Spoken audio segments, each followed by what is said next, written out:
네, 기도 응답은 여러 가지가 있는데요. 기도 응답은 여러 가지가 있는데 안 되는 것도 응답이에요. 안 되는 것도 응답이에요. 왜냐하면 어린아이가 칼을 달라고 하면 부모는 칼 줄 사람이 아무도 없고요. 운전한다고 자동차 키 달라면 키 줄 사람 아무도 없어요. 그렇죠? 왜냐하면 그 결과가 어떤지 부모는 뻔히 알기 때문에. 근데 우리는 하나님이 뻔히 알기 때문에 안 줘도 뭐라 그래요? 안 주면 안 준다고 뭐라 그러고, 주면 줬다고 뭐라 그러고. 참 하나님도 바쁘실 거예요. 그래서 기도는 응답이 돼도 기쁘고요, 응답이 안 돼도 기쁜 거예요. 왜냐면 응답이 안 되면은 하나님 무슨 선한 뜻이 다른 방향으로 우리를 트시는 거겠지라고 생각하시면 돼요. 사업도 마찬가지죠. 잘 되면 좋겠죠. 근데 안 돼도 하나님이 여기서 멈추려는 신호를 알고 멈추면 되는 거고, 말 그대로 요한 칼빈이 말한 것처럼 하나님이 가르는 데까지 가고 쓰는 데 쓰면 되는, 그게 우리의 본분이에요. 믿는 자로서. 왜냐면 바뀌었거든요. 우리가 속죄를 통해서 우리의 가치관이 바뀌었다고 우리는 알고 있는 거예요. 그렇죠? 여태까지 가치관은 뭐예요? 세상적인 가치관을 두고 살았는데 이제는 그 세상적인 가치관 너머에 있는 하나님 나라의 가치관을 가지고 살아요. 하나님의 나라의 가치관은요, 우리 그냥 쉽게 말하면 십계명, 그 다음에 팔복, 이 두 가지예요. 십계명과 팔복이에요. 거기에 다 나눠진 거예요.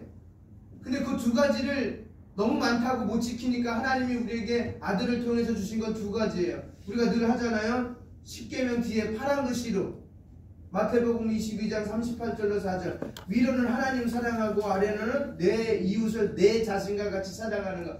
이것만 실천해도 대한민국 교회는 다시금 회복됩니다. 뭐 크게 볼 필요 없어. 우리 교회도 회복되고 우리 가정도 회복되고, 그렇지 않아요? 이게 내 자신과 같이 사랑한다는 거는 뭐냐면은 주관적으로 그 사람을 본다는 게 아니에요. 객관적으로 바라본다는 거예요. 왜 그랬을까? 예수님께서 우리를 주관적으로 봐보면 우리는 벌써 죽었어요. 아니 누가 살려주겠어요. 그렇죠? 이스라엘 사람들은 구원해서 완전 배제했을 거예요. 왜? 누굴 죽였기 때문에. 예수님은 유일하신 아들을 죽였잖아요. 예수님도 비유를 했잖아요. 농장 비유 얘기했잖아요. 농장을 렌트를 하고 나서 어느 도시로 갔어요. 아들과 같이 갔다가, 가족이 같이 갔다가 이제 열매를 맺어 소출할 시간이 됐더니 누굴 보냈어요? 종을 보냈잖아요. 그러면 그들이 반가에 맞아서, 아 여기 있습니다. 올해 소출은 이겁니다. 좀 부족하지만 받아주세요 라고 줄 알았더니 어떻게 했어요? 죽였어요. 둘째는 두 번째 정도 죽였어요. 세 번째 죽였어요. 근데 나중에 뭐라고요? 나의 하나밖에 없는 아들을 보내면 그들이 잘 접대하고 그 다음에 그 소출을 줄 거다라고 생각하는데 어떻게 해요? 오히려 그들의 생각은 저 아들만 죽이면 이거는 누구 거다? 내 거다. 아들도 죽이잖아요. 근데 아버지가 그랬더니 예수님 묻잖아요. 그럼 어떻게 하겠느냐 그랬더니 아버지가 군대를 데리고 와서 소멸시킨다 그랬어요. 그 원리를 이스라엘 백성들에게 똑같이 적용한다면 이스라엘은 구원이 없는 거예요. 예수님을 죽였으니까. 그렇잖아요. 그런데도 불구하고 어떻게 해요? 요한계시록에 보니까 어떻게 하실 겁니까? 예수님 그랬더니 기다리겠다. 언제까지 기다리겠다고요?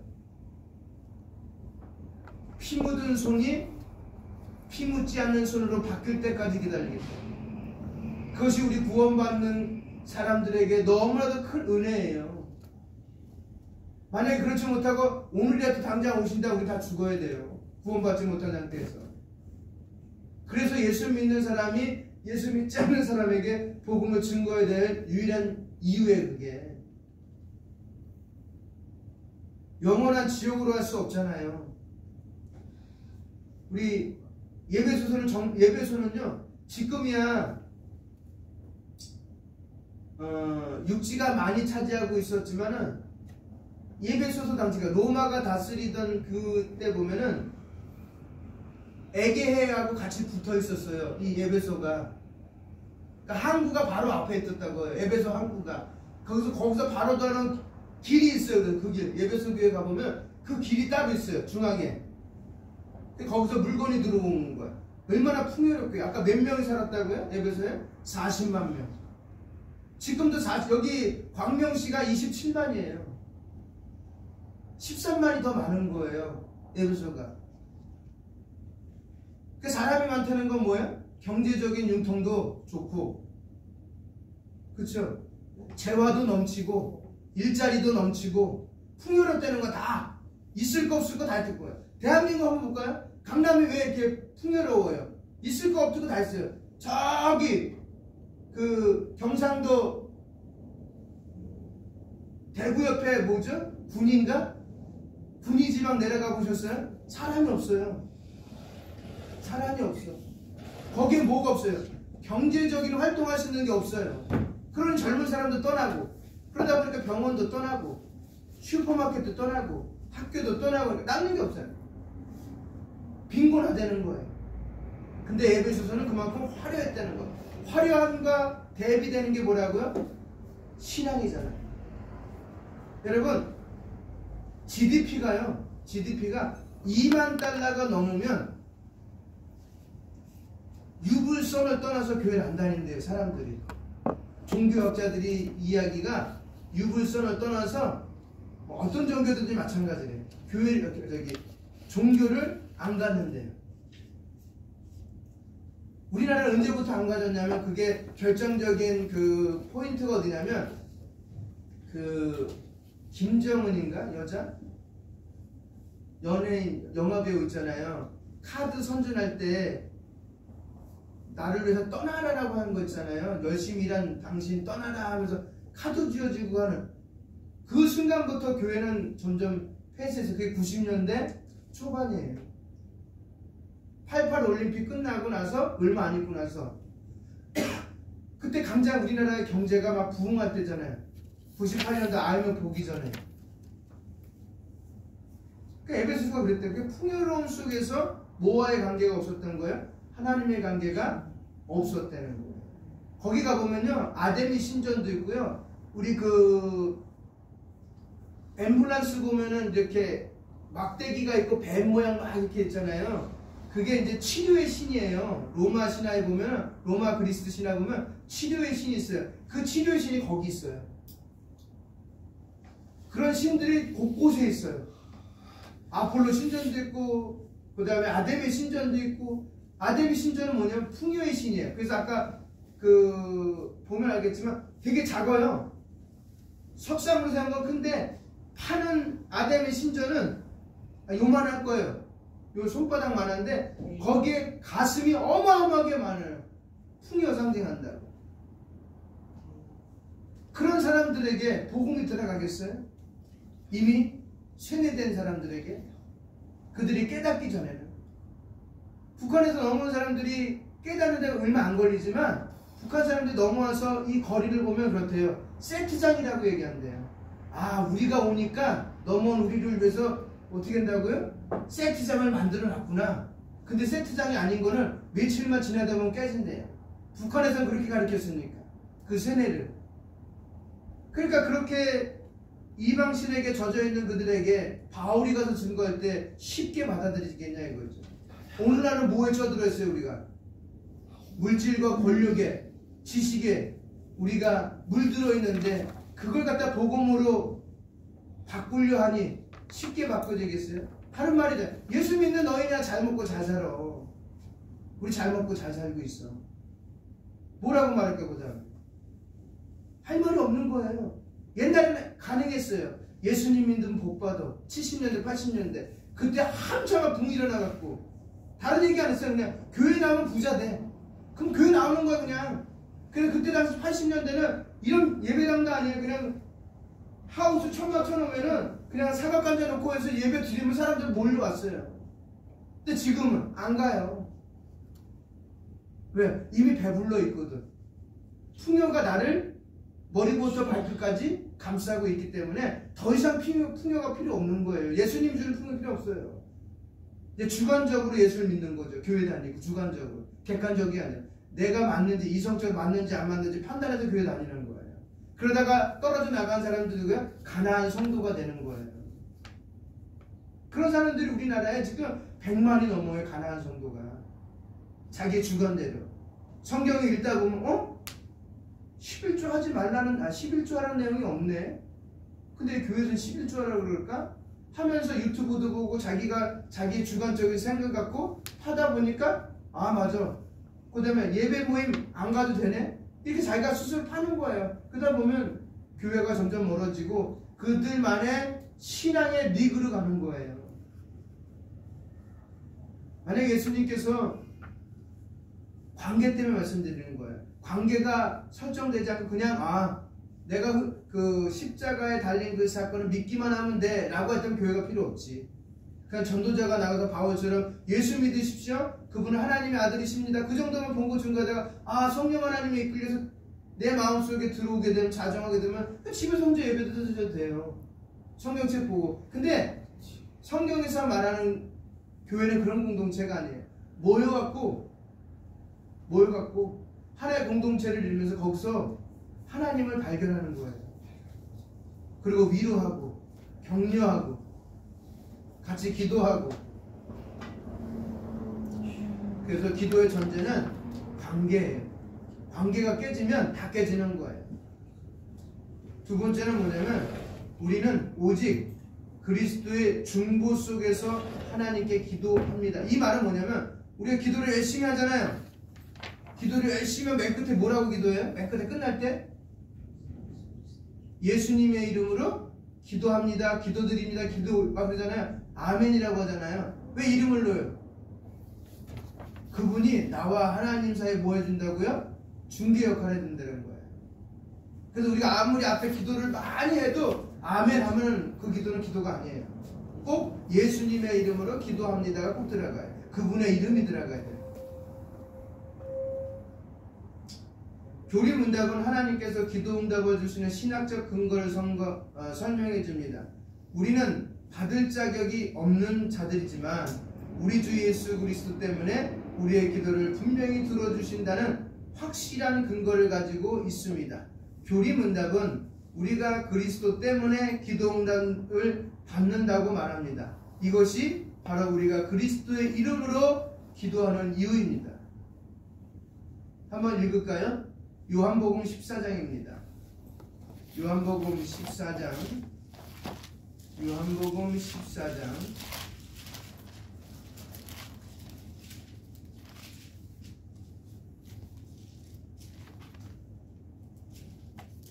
요한복음 14장.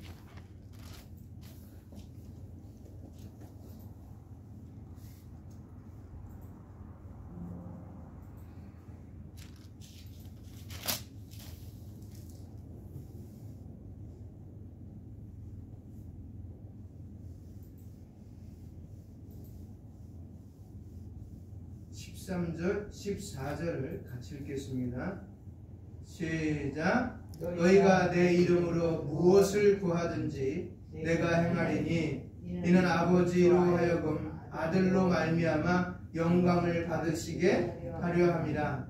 내 이름으로 무엇이든지 내게 구하면 내가 행하리라. 누구 이름으로요? 그렇죠. 예수님의 이름으로. 예수님의 이름으로 하면요 하나님이 들어주신대요. 다른 이름이 아니라 예수님의 이름으로 행하면 다 들어주신대요.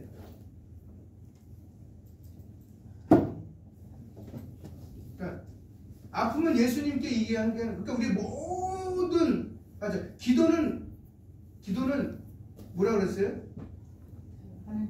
그렇죠. 기도는요 솔직한 의미로 말하면 솔직하다면 거짓말이 앞에 있다는 건데, 기도는 뭐냐면 내 얘기하는 게 아니에요. 그분이 나에게 말씀하는 걸 듣는 시간이 기도예요. 그 기도를 다른 말로 다른 데서 명상이라고 그러잖아요. 명상에 이야기 없어요. 명상에는 그들이 섬기는 신이 나에게 말하는 걸 듣는 거예요. 우리는 그걸 기도라고 하는 거예요. 우리 얘기하지 않아도 이미 그분은 다 알고 계세요. 그럴 때 너는 내 말만 들으라는 거예요. 그거 해결책을 주시겠다는 거예요. 근데 우리는 말을 많이 해야만 기도라고 생각하는 거예요. 아니요. 성경에서 말하는 기도는 그분이 말하는 걸 듣는 거예요. 이해하시겠습니까? 네?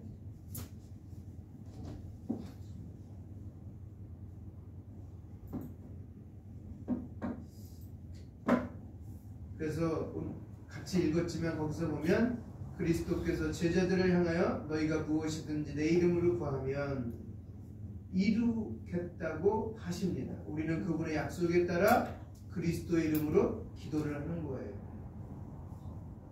그러니까 그분이 뭐가 있어야 돼? 도장을 찍어주시지 않으면 결제가 안 나는 거예요. 기도의 마지막은 누가 찍어주는 거라고요? 예수님이 빵빵빵 찍어주셔야 돼요. 안 찍어주면 결제가 안 되는 거예요. 하나님도 그래 해주고 싶어도 유일한 아들 내 아들의 이름이 없네? 그럼 끝나는 거예요 그냥. 그렇다면 그리스도의 이름으로 한다는 것이 무슨 뜻일까요? 내가 하나님의 자녀인데 내 이름으로 기도하면 안 됩니까? 나도 하나님의 자녀이지. 이렇게 말하다가 성경에서 되게 혼난 사람들이 있어요. 누구예요? 구약시대 때 나도 선지자야 라고 하다가 된통 까인 사람들이 있어요. 두 글자예요. 어떤 사람은 세 글자가 될 수 있구나. 하나는 고라가 되고요, 하나는 미리암이 되는 거예요. 그렇죠? 미리암이 저기한테 모세에게 대들었어요. 네, 문둥병 걸려갖고 짐 밖으로 일주일 동안 내쫓기고. 고라는 나도 선지자다. 나도 하나님의 음성 듣고 너도 듣지 나도 들어. 근데 너만 다 하냐? 너만 존경받아? 그랬더니 하나님이 어떤 걸 갖다 내려주셨어요? 그렇죠. 복숭아 나무에 싹이 나는지 안 나는지, 그 지팡이에 싹이 나는지 안 나는지를 그게 복숭아 나무라고 얘기를 하더라고요. 복숭아 나무 그 지팡이를 딱 놨더니 어떻게 해요? 고라의 땅들은 안 나는데 누구 거예요? 모세의 지팡이만 싹이 나갖고 꽃이 피고. 그렇죠? 모세의 지팡이가 아니라 아론 지팡이 아니었어요? 거기 들어간 거예요? 어디요? 성전에 들어가 있던 모세가 저기 그 법궤 안에 들어가 있는 거요? 네, 아니 이제 성전에 그 네. 지팡이를 다 니들은 그런 지팡이를 하나씩 가지고 와라. 네. 그래서 하나씩 다 갖고 왔어요. 다 가져왔잖아요. 12지팡이 다 예. 하나씩 가져왔는데 네. 그때 갖고 온 사람이 아론이다. 네, 아론의 지팡이가 거기로 들어가지 않았어요. 그때는 그 지팡이는 아론의 지팡이로 하는데요. 싹이 나고 열매가 맺고. 예. 네. 그래 그럼 제가 모세 지팡이는 네. 저기 가서 아론의 쌍난 지팡이. 네. 아론의 쌍난 지팡이입니다. 죄송합니다. 제가 예, 아론의 쌍난 지팡이. 그래서 그 나중에 법궤 안에 들어가니까요. 상징성이기 때문에. 그래서 그럼 나도 내 이름으로 기도하면은 되지 않냐라고 했을 때 기도가 안 된다는 거죠. 나는 여전히 뭐이기 때문에 죄인이기 때문에 안 되는 거예요. 하나님이 나를 죄인이면서 의인으로만 칭해준 거지. 다시 말하면 옷만 입혀준 거예요. 이 옷을 벗으면 여전히 죄인이에요. 여기서 두 가지를 생각해야 됩니다. 첫째로 우리가 하나님으로부터 받은 사랑과 은혜는 그리스도 안에서 받은 거예요. 그렇죠? 성도는 그리스도와 연합된 자로서 사랑을 받으며 그리스도의 은혜 안에 머뭅니다. 오직 그리스도 안에서만 진리와 생명이 있습니다. 그리스도를 벗어나서는 누구도 하나님의 은총을 받을 수 없습니다. 그러므로 우리는 기도할 때 그리스도 안에서 합니다. 그리스도 안에서 자녀된 자로서 담대히 하나님께 구하는 것입니다. 누구든지 그리스도 이름으로 해야 됩니다. 그렇지 않고 어떤 다른 자격으로, 다른 사람의 이름으로 아무리 훌륭한 성도를 할지라도 기도가 된다 안 된다? 안 되는 거예요. 그래서 지금 안산홍 하나님의 교회에서 누구 이름으로 기도해요? 안산홍의 이름으로 기도해요. 거기 그 안산홍이 성령님이니까. 근데 성령님 이름으로 기도하라고 그랬어요? 아니요. 성령이 하는 일은 따로 있어요. 성령이 하는 일은 예수님이 하신 사역을 생각나게 하는 거지. 다시 말하면 성령님은 자체로 활동하지 않는 거예요. 꼭 예수님이 있어야 돼. 이해 가시겠어요? 응? 결국은 예수님이 성령님이잖아요. 그거 보니까는요, 그거 다락방에 왔을 때 예수님이 후 하고 불어서 성령을 주셨잖아요. 막아야 따라가면서. 아 그렇죠. 네. 숨을 내쉬면서 성령 받으라 그랬죠. 성령을 받으라. 그러니까 그게 뭐냐면 성부 하나님, 성자 하나님, 성령 하나님 있는데 성령 하나님은 독자적인 활동을 안 하시고 꼭 하나님과 예수님을 통해서 역사하신다는 걸 간접적으로 보여주시는 거예요. 그게. 그래서 모든 사역은 혼자 하지 않고 협력하여서 사역을 하신다는 거예요. 항상. 그래서 천지 창조할 때는 성부 하나님이 하신 것 같지만 성자 하나님과 성령 하나님도 같이 하셨다는 거고 구소 사역도 마찬가지예요. 나중에 성령 시대 때에 인도하는 사건도 마찬가지. 그래서 예수님이 세례받을 때 비둘기가 같이 내리는 그 성령도 마찬가지고 그 사역을 의미하는 겁니다. 그래서 따로 떨어지는 건 아니고요. 그래서 조심해야 돼요. 예수님, 네. 성령 하나님과 성자 하나님과 성부 하나님이요. 그게 너무 힘들다고 같이 있기도. 아 그럼요. 그 자체가 신비예요, 사실요. 한 분 하나님인데 세 위격이 있고 세 위격인데 한 분 하나님이다 그런 거 이해하는데 얼마나 시간이 걸리는데 평생 예수 믿어도 못 믿고 갔다가 믿어지지 못하는 부분들도 많아요, 사실은. 그러니까 정통교회 위에 사람들이 그거 갖고 꼬투리 잡는 거예요. 근데 우리는 그걸 믿는 거예요. 다시 말하면 이거랑 비유하면 조금 그런데 우리가 태어난 엄마 뱃속에 태어날 때 그쵸? 시와 그쵸? 나를 알 수 없어요. 내가 스스로가 누군가가 알려줘야 돼. 그쵸? 그래서 주민등록증이 있는 거예요. 그래야 알 수 있는 거예요. 그게 바로 믿음의 신비예요. 그래서 누군가가 알려주지 않으면 삼위 하나님에 대해서 알 수가 없어요. 아무리 목사가 가르치고 교사들이 가르치고 구역장이 가르쳐도 이해가 안 되는 거 나는. 그러니까 그 성령 하나님이 나에게 들어오셔서 예수님의 사역과 성부 하나님의 사역을 가르쳐줘야만 이제 이해가 된다라는 거예요. 그래서 그 성자 하나님의 이름이 아닌 곳에 가 있는 사람들은 불쌍한 사람들이에요. 굉장히 불쌍한 사람들이에요. 그들도 신앙생활을 한다고 하지만 그 신앙은 다 가짜라는 거죠. 두 번째로는 그리스도만이 하나님이 우리에게 보내주신 유일한 중보자이시라는 점입니다. 우리의 기도는 항상 언약과 부패로 가득합니다. 연약과 부패로 가득합니다. 아무리 성도가 거룩함에 열심을 낸다 할지라도 하나님이 받으실 만한 것이 되지 못합니다. 왜냐하면 이 땅에 있는 동안 우리는 항상 부족함과 부패를 지고 있기 때문입니다. 우리가 가장 거룩하게 열심을 내는 순간에도 우리는 죄의 유혹과 부패 속에서 있습니다. 예를 들어서 우리는 가장 경건한 순간에조차 우리가 교만하다는 사실을 놀랍니다. 내가 경건하기 때문에 옆에 있는 성도보다 내가 더 낫다고 생각하며 하나님이 자신을 받으실 만한다고 짐작합니다. 이 사탄이 빠진 교만과 부패는 항상 우리를 넘어뜨리려고 하는 거예요. 그래서 바울이 고린도 교회 편지를 쓸 때 그런 거야. 너가 섰지? 네! 뭐 하라고요? 넘어질까? 조심하라고. 이게 우리의 본 모습이에요, 사실. 위로 올라가면 갈수록 넘어질까 늘 조심해야 돼요. 교만할까? 교만은요, 우상숭배예요, 사실 어떻게 보면은. 교만은.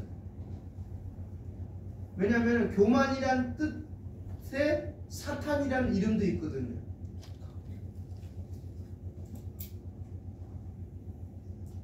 그래서 그렇기 때문에 하나님과 우리 사이의 중보자 되신 주님은 우리의 기도가 하나님께 받으실 만한 것이 되는 겁니다. 우리의 인생과 삶이 오직 그리스도 안에서 가치와 의미를 가지듯이 우리가 하는 기도 역시 그리스도 안에서만 가치와 의미를 가집니다. 그것을 고백하는 것이 예수 그리스도의 이름으로 기도하게 되는 원리인 것입니다. 그러니까 첫 번째는 관계고요. 두 번째는 뭐예요? 중보자가 한 분 있는데 그분은 유일하신 예수 그리스도의 이름밖에 없음을 우리는 인식해야 되는 거예요. 그럼 가운데 우리는 오늘도 여전히 뭐 해야 된다? 힘써 기도해야 됩니다. 힘써 기도해야 돼요. 아프면 아픈 데 놓고 자기가 손 놓고 기도하는 거예요. 여러분, 번제를 드릴 때 번제물에 기도하는 게 제사장이에요? 제물을 가지고 온 본인 당사자예요? 언젠가 말씀드린 것 같은데, 제사장이에요? 제물을 갖고 온 당사자예요? 당사자가 드리는 거 아니에요? 그렇죠. 당사자가 짐승에게 죄를 전가시키는 거예요. 그리고 나서 그 다음에 제사장이 각을 뜨는 거예요. 피 뿌리고. 근데 자기가 기도하는 거예요. 기도하는 거, 하나님 죄를 그 짐승에게 다 전가시키는 거예요. 다 옮기는 거예요. 예. 그래서 남김없이 완전히 불살라버려야 되는 거야. 번제는 티끌도 남으면 안 돼요. 다 완전히 내 죄를 완전히 소각했다는 거를 짐승을 통해서 알 수 있는 거예요.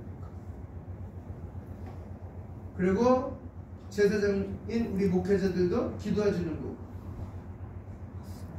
성도는 마땅히 기도에 열심을 내고 힘써야 됩니다. 그러나 그 열심은 축복을 안 주시려는 하나님에게서 무엇인가 억지로 빼앗아 내려는 자세를 말하는 것이 아닙니다. 또한 내가 기도한 만큼만 하나님께서 은혜를 주시기 때문도 아닙니다. 오히려 기도는 성도의 복된 특권이며 하나님을 대하여 그분의 거룩함을 닮아가는 중요한 수단이기 때문입니다. 기도를 통하여 성도는 자신의 부패한 본성을 어떻게 회개하게 되고 하나님의 거룩함을 사모하며 그분의 모습에 가까워지는 거예요. 내 모습을 발견하는 거야. 기도하면서, 관계 속에서. 또한 우리는 자녀의 애정을 가지고 하나님께 우리가 육적으로 필요한 것을 구합니다. 하나님은 우리의 영뿐만 아니라 우리의 육도 강건하기를 원하십니다. 그러므로 기도를 통하여 우리의 영적인 필요뿐만 아니라 육적인 필요도 체험을 받습니다. 이것은 성도를 하나님이 돌봐주신다는 큰 증거이며 우리 하나님의 풍성하심에 참여하는 것입니다. 그러나 우리가 기도할 때 한 가지 주의할 것이 있습니다. 그것은 우리의 세상적인 욕심에 하나님의 기도를 이용하지 말아야 합니다. 과도한 부와 명예, 권력, 이런 것은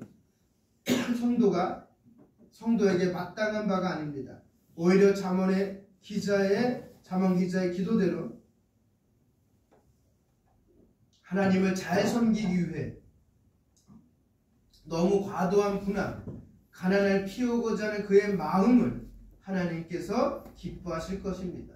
자기의 부패한 욕심을 기도라는 이름으로 과도하게 꺼내놓은 것을 부끄럽게 여겨야 할 것입니다. 하나님께서 우리를 구원하시며 우리의 하나님이 되신 것은 우리로 그분과 같이 거룩한 백성이 되며 그리스도의 충만한 데까지 자라게 하시기 위한 것이지 세상에서 부와 명예를 누리기 위한 것이 아닙니다. 그러나 이 거룩한 기도는 사람들에게 자주 오용되어 그들의 소원을 이루는 복권처럼 이해되고 있습니다. 그것은 기도를 허락하신 하나님의 뜻을 곡해하는 것입니다. 하나님의 백성이 이루어야 하는 중요한 목적은 하나님을 닮는 것입니다. 뭐를 통해서? 기도를 통해서. 하나님을 닮아가는 거예요. 하나님의 마음을 이해하는 거예요.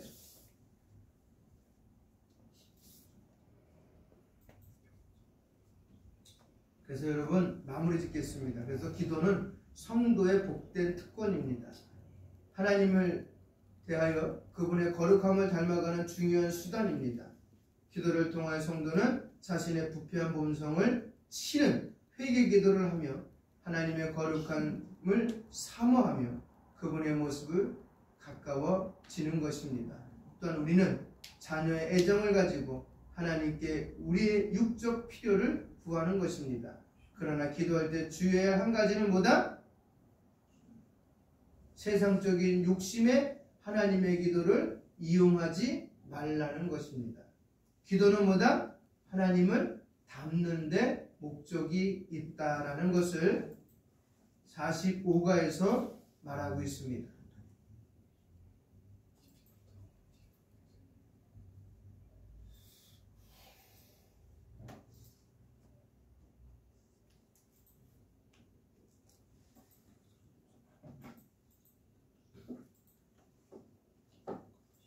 주기도문으로 오후 교리문답 마치도록 하겠습니다. 하늘에 계신 우리 아버지여, 이름이 거룩히 여김을 받으시오며 나라가 임하시오며 뜻이 하늘에서 이루어진 것 같이 땅에서도 이루어지이다. 오늘 우리에게 이러한 양식을 주시옵고 우리가 우리에게 죄 지은 자를 사하여 준 것 같이 우리 죄를 사하여 주시옵고 우리를 시험에 들게 하지 마시옵고 다만 악에서 구하시옵소서. 나라와 권세와 영광이 아버지께 영원히 있사옵나이다. 아멘. 감사합니다.